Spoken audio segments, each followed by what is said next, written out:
श्री कृष्ण कन्हैया लाल की, श्री निजानंद स्वामी की, श्री प्राणनाथ प्यारे की।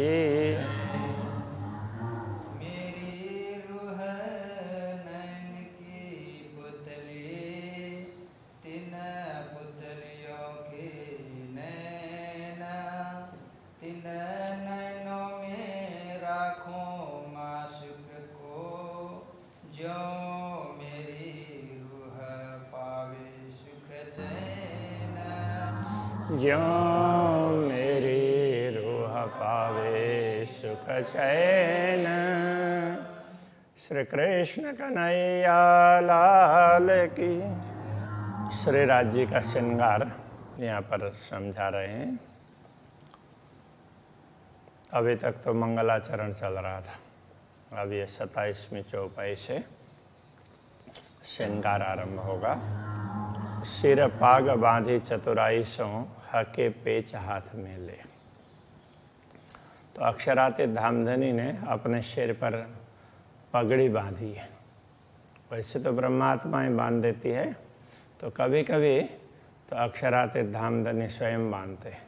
तो वो भी ब्रह्मात्माओं को खुश करने के लिए तो वो बड़ा सुंदर बनाते हैं। तो उसमें के पेच हाथ में ले, हाथ में पेच ले करके, पेच क्या होता है कि ऐसे मानो ये कपड़ा है पाग का, तो उसको तो ऐसे मरोड़ते हैं तो वो मरोड़ बन जाती है ना, तो वो लपेटते हैं तो ऐसे, तो उसको पेच बोलते हैं। तो वो पेचकस बोल करके नहीं बोलते हैं, ऐसे पेच में से टाइट करने वाला वो पेचकस हो गया, तो इस हिसाब से वो पेच है। तो अक्षरातीत धामधनी ने अपने हाथ से तो ऐसे मरोड़ते हुए तो उन्होंने बड़ी चतुराई से पगड़ी बांधी है। भाव दिल में लेके सुख क्यों कहूँ विदय। तो यदि उसको कैसे बांध रहे हैं, वो ब्रह्मात्माओं को खुश करने के लिए कि उनकी जैसी सुंदर तरीके से बांधने वाले वो बांधें, तो उसके हिसाब से तो वो भाव लेकर के ब्रह्मात्माएं देखती है। तो सुख क्यों कहूँ विदय, तो कितना आनंद प्राप्त होता है, उसको क्या वर्णन करें। केश चूहे में भिगोए, तो केश तो मानो वो चूहे बोलते हैं, वो सुगंधित, उसको क्या बोलेंगे, सुगंधित द्रव्य। तो मानो केश उसमें भिगोए हुए हों, इतने उसमें से सुगंध आते हैं, सुगंध आती है। लिए जुगते पेच फिराए, तो अब सिर में केश तो है ही, तो ऐसे तो उसके ऊपर तो वो बांध रहे हैं, ये कहना चाह रहे हैं। पेच दिए तापर बहुविध, बांधी सारंगी बनाए। तो ऐसे मोड़ करके वो घुमाते हुए तो ऐसा बनाते हैं जैसे सारंगी है। तो सारंगी एक वाद्य यंत्र होता है, जैसे तंबूरा होता है, एक तारा होता है, उस तरह से ना सारंगी, तो उसका गोल गोल होता है, तो उस तरह से गोल बनाया ये। अभी सारंगी भी सारंग से आया है। सारंग हरिण होता है, तो हरिण थोड़ा सा गोल गोल होता है उसका, जैसे वो घास पूरा खा करके निकले तो उसका पेट है उस टाइप का बना हुआ होता है, तो पूरा वो गोल गोल बना होता है, वो लटका हुआ नहीं होता है।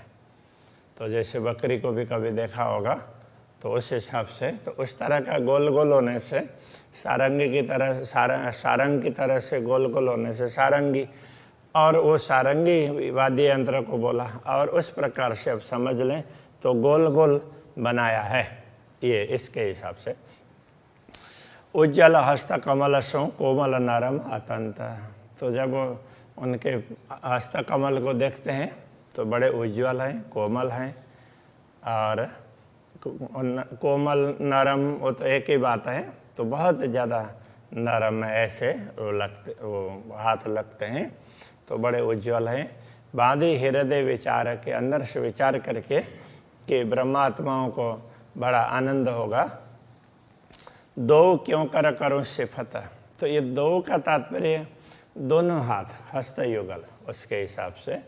तो उसका अब ऐसे वो उन्होंने पगड़ी बांधी इस तरीके से दोनों हाथों का प्रयोग करके, तो उसका वर्णन ही नहीं हो सकता, इतना सुंदर तरीके से बांधा, तो उनके दोनों हाथों का भी वर्णन नहीं हो सकता। रंग लाल जरी माहे बेल कई, अब उसमें रंग लाल, पगड़ी का रंग लाल का, लाल रंग है। माहे जरी, तो जरी, अंदर जरी के बेल कई हैं, कई लताओं की, लताएं जैसे वो जरी की बनी हुई हैं, तो उसको भी एक के बाद में ऐसे घुमा करके बांधते हैं। तो एक ऐसे मरोड़ है, उसके ऊपर में दूसरा मरोड़ आता है, तो लगता है कि नीचे और ऊपर का वो फूल आधे आधे दिख रहे हैं, तो दोनों एक जैसे लगते हैं, इतना मिला हुआ होता है। कई फूल पात नकश कटाओ, कई फूल हैं, पत्ते हैं, ऐसे अलग अलग प्रकार की नक्काशी है, कारीगरी दिखती है। तो उसमें ऐसे भरत काम इस प्रकार से है, लेकिन वो बड़ा सुंदर है। दुनिया में भरत काम होता है उस प्रकार का नहीं होता है।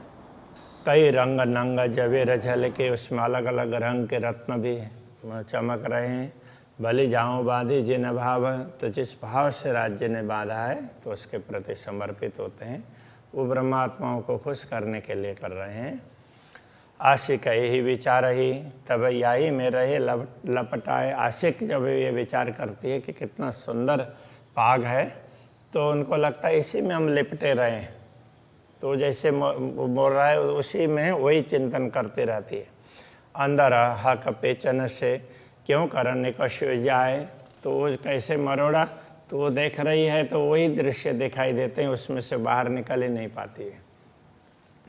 ऊपर कलंगी लटकत झलकत है आती ज्योत, तो ऊपर कलगी, तो कलंगी वैसे वो उसके पक्षियों के पंख से बनाते हैं, अभी तो वैसे बनाते हैं, तो परम धाम में तो जैसे बनाना चाहें बना सकते हैं, तो पंख जैसा लगेगा। तो राज्य की सृष्टि है तो कुछ भी चीज़ बन सकता है ना। तो इस प्रकार से यहाँ दुनिया में है वो कलगी, तो पहले पंख की हुआ करते थे, और अभी वैसे अलग अलग प्रकार के वो आर्टिफिशियल वो बन गए हैं, तो पंख जैसे लगते हैं। तो ऐसी कलगी होती है ऊपर ऐसे लगाया हुआ। झलक आता है आती जो, तो बहुत सुंदर उसकी ज्योति चमकती है। या को नूर आसमान में भराए रहे उद्योत, तो उसका प्रकाश पूरे आकाश में छा जाता है। ऊपर सारंगी दुगदुगी, अब ये सारंगी के भांति बांधी हुई पगड़ी है, पगड़ी के ऊपर दुगदुगी है। दुगदुगी क्या है, तो ऐसे कुछ लड़ियाँ वगैरह बनाई हो कुछ रत्नों की, तो ऐसे ऐसे ऐसे लटकाई हुई होती है, उसको दुगदुगी बोलते हैं। और यहाँ हार में भी होता है, और तो यहाँ पाग में भी होता है, तो इस हिसाब से दुगदुगी लटकता, दुगदुगी भी लटक रही है।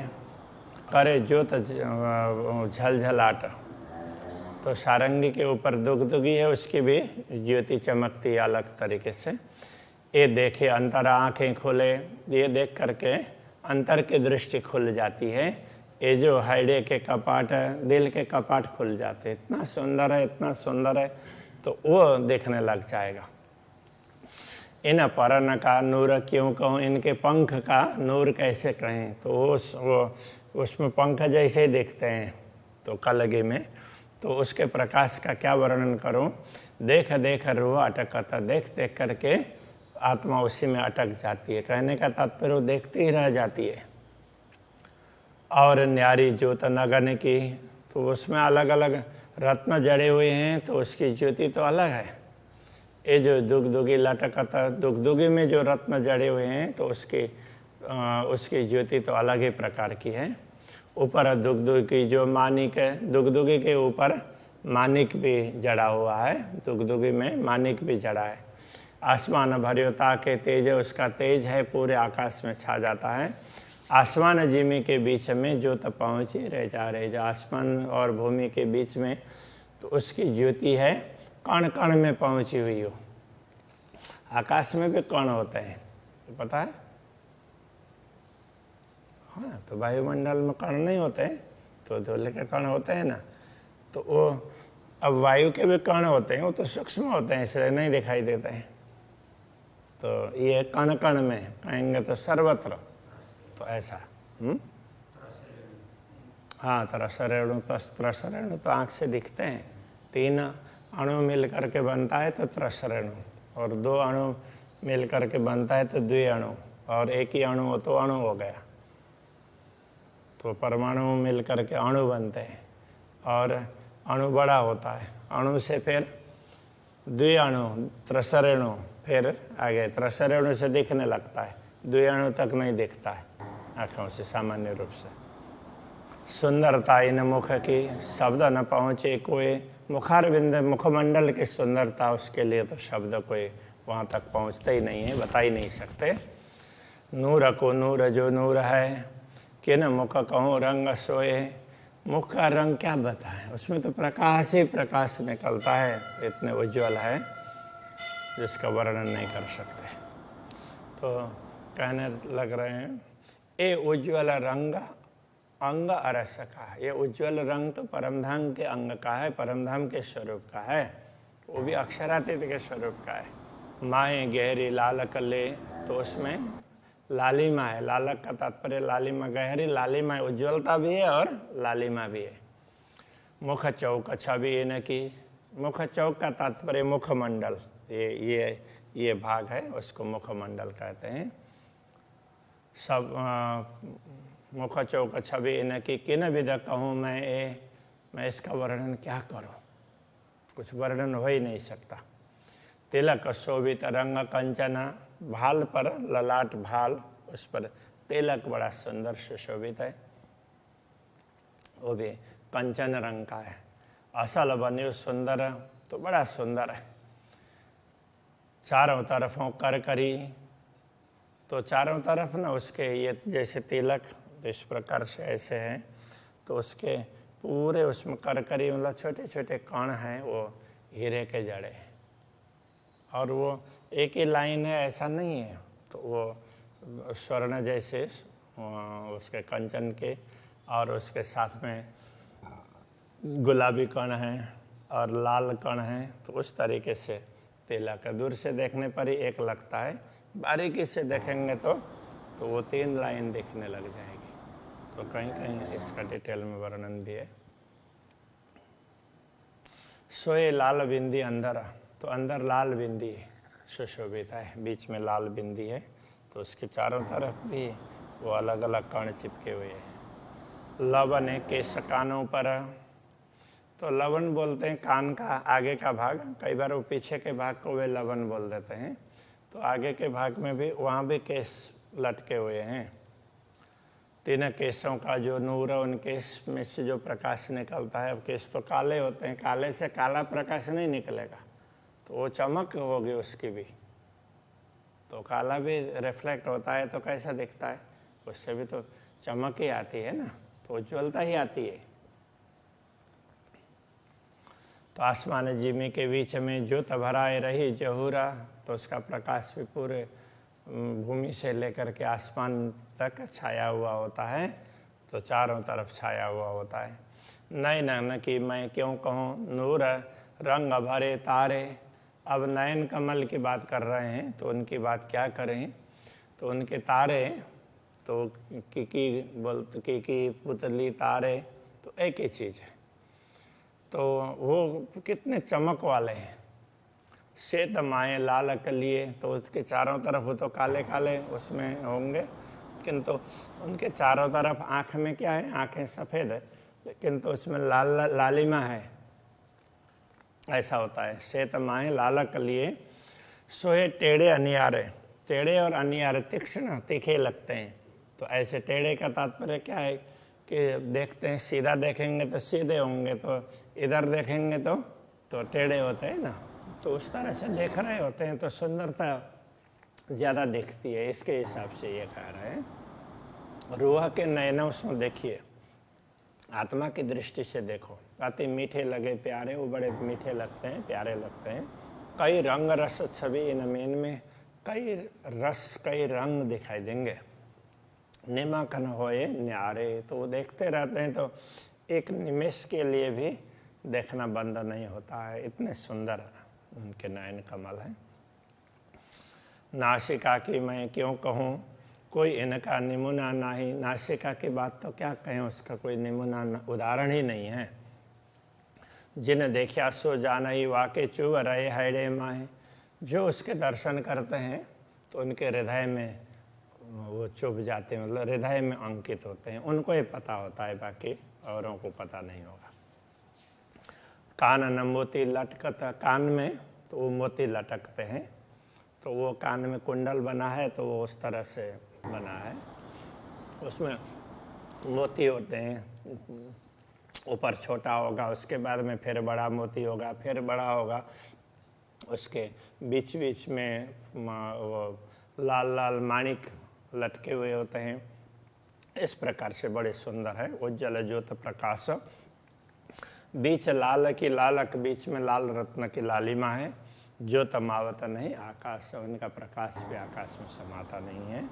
लाल बाला अरस धात का, करड़े बने चार चार, तो इसमें जो बाली का तात्पर्य है वो मन के ऐसे लटके हुए, ऐसे वो लटकन होती है ना, तो सीधी है तो उसको बाली बोलेंगे, ऐसे होंगे तो दुगदुगी होगी। उसमें भी करड़े मतलब ऐसे मरोड़ जैसे, उसमें मरोड़ हो, इस तरह से करड़े बने चार चार, तो चार मरोड़ जैसे दिखाई देते हैं। इन मोती और लाल की रूह देख होए करार, ये मोती और लाल माणिक्य, उनको देख करके आत्मा तृप्त हो जाती है। गौर रंगाती गालों के, माए गहरे लाक लिए, तो गाल कपोल उनके रंग भी गौर है और अंदर लालक है, लालिमा है। दो भ्रुकुटी बीच नासिका, ऊपर सुंदर तिलक दिए, तो दोनों भ्रुकुटी के बीच में नासिका है और उसके ऊपर में सुंदर तिलक है। तो इस प्रकार से भ्रुकुटी का वर्णन कर रहे हैं। गौर हरवटी अति सुंदर, हरवटी बोलते हैं ये चिबुक, तो इसको ये हरवटी, वो भी गौर है, बड़ा सुंदर है। बीच लाक, ऊपर अधूरा, ऊपर अधरोष्ट है और बीच में थोड़ा सा ऐसे गहरापन होता है ना, वो गहराई, उसको लाक बोलते हैं। बल बल जाऊं मीठी मुख की, मिल दो करे मजकूरा, तो दोनों अधरोष्ट है, तो दोनों ऊपर और नीचे दोनों मिलते हैं और इस तरह से मुखारबिंद की शोभा है, उसके प्रति बलि बलि जाते हैं, समर्पित होते हैं। उसका क्या वर्णन करें। और दोनों ओठ जुड़ करके खुल करके ऐसे बातचीत करते हैं, बातचीत करते हुए ऐसे ही तो होता है। कट कोमला अति पेट पांसली, कटी प्रदेश है वो, तो कटी प्रदेश छोटा होता है तो बड़ा कोमल है। पेट पांसली, पेट है तो उसके बाद में पांसली बोलते हैं, ये जो हड्डियाँ होती है ना यहाँ की पेट के ऊपर की, वो उसको पसली। पीठ गौर शोभे, सरस पीठ है, पीठ भी वो बड़ा गौर है और बड़ा सुंदर होता है। गर्दन केश पेच पाग के, तो गर्दन में केश भी है और पाग, ऐसे पाग के पेच भी तो गर्दन तक पहुँचे हुए होते हैं, तो उसकी बात कह रहे हैं। छवि क्यों कहूँ अंग सरस, इस प्रकार तो इतनी सुंदरता है कि उसका वर्णन क्या बताएं। कोमल अंग कंठ हैडा, कोमल अंग है तो अंग बड़ा ही कोमल, अंग प्रत्यंग बड़े कोमल हैं, तो वो कंठ हो, हैडा उनके उर प्रदेश है। खब्बे ये स्कंद है, मच्छ बोलते हैं भुजाओं के लिए, और वो भी सब गौर और लाल है।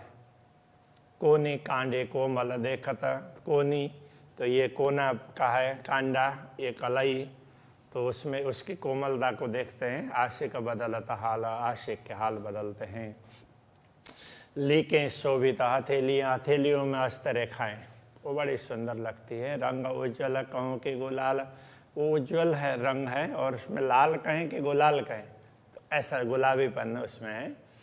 रूह के पलक न छूट ही अंग कोमल नूर जमाला, ऐसे अक्षराते धामधनी के कोमल अंगों के दर्शन करते हुए आत्मा की पलक, तो ये आँख की पलक में वो बंद नहीं होती है। नरम अंगुलियाँ पतली, अंगुलियाँ हाथ में बड़ी पतली है और नरम है। पहुँचे सलू की जुदे भाई, ये पहुँची है वो भी, उसमें भी कोमलता है, वो अलग प्रकार की कोमलता दिखाई देती है। रंग सलू की पहुँची हथेलियाँ, हथेलियों की कोमलता है, उसमें भी अब इधर पहुँची से हथेलियाँ सख्त होती है लेकिन उनमें भी कोमलता है और वो अलग प्रकार की है। किन मुख कहूँ चित्त लाए, चित्त लगा करके वर्णन करते हैं तो किस मुँह से वर्णन करें, वर्णन नहीं हो सकता। नयन श्रवण मुख नासिका, नयन है, श्रवण है, मुख है, नासिका है, मुख छवि अति सुंदर है। इस प्रकार ये मुखमंडल है, बड़ा सुंदर लगता है। देखता ही आशिक अंगों चुभ रहता है रे अंदर, देखते ही ये सारा दृश्य है और आशिक के हृदय में चुभ जाता है, अंकित होता है। बीड़ी शोभित मुख मूरत, जब मुंह में पान का बीड़ा लेते हैं तो वो थोड़ा सा वो ऊंचा नीचा बना हुआ होता है तो बड़ा सुंदर लगता है। ले तो तंबोल रंग लाल, वो अधरोष्ट लाल हैं तो तांबुल का भी वो लालिमा आ जाती है। ए वर्णन रुआ तोलों करे जोलों लगे न हाइडे भाल, तो ये आत्मा तब तक वर्णन कर सकते जब तक ये दिल में पूरा नहीं चुभते हैं। जैसे चुभ जाएंगे तो फिर बोला ही नहीं जा सकता है, बोलते बोलते फिर बंद होना पड़ता है। जानो कई यौवन नौतन, ऐसा लगता है कि कितने ही नूतन यौवन है, कितना यौवन, अनेक यौवन उसके साथ वहाँ पर एक साथ हुए हों, ऐसा लगता है। अजो चढ़ता है रंग रस, और वो नित्य बढ़ रहा है, ऐसा कायम हमेशा इन विध अंग अरसा। तो ये तो अखंड स्वरूप है, तो ऐसा स्वरूप हमेशा ऐसा ही रहता है, तो वो कभी घटने वाला नहीं है। दुनिया में शरीर है, यौवन होने के बाद में फिर धीरे धीरे घटने लगता है। श्री कृष्ण कन्हैया लाल की जय।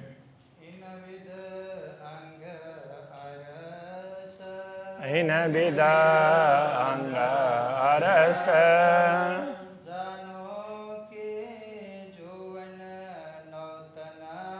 जानो के यौवन नौतन,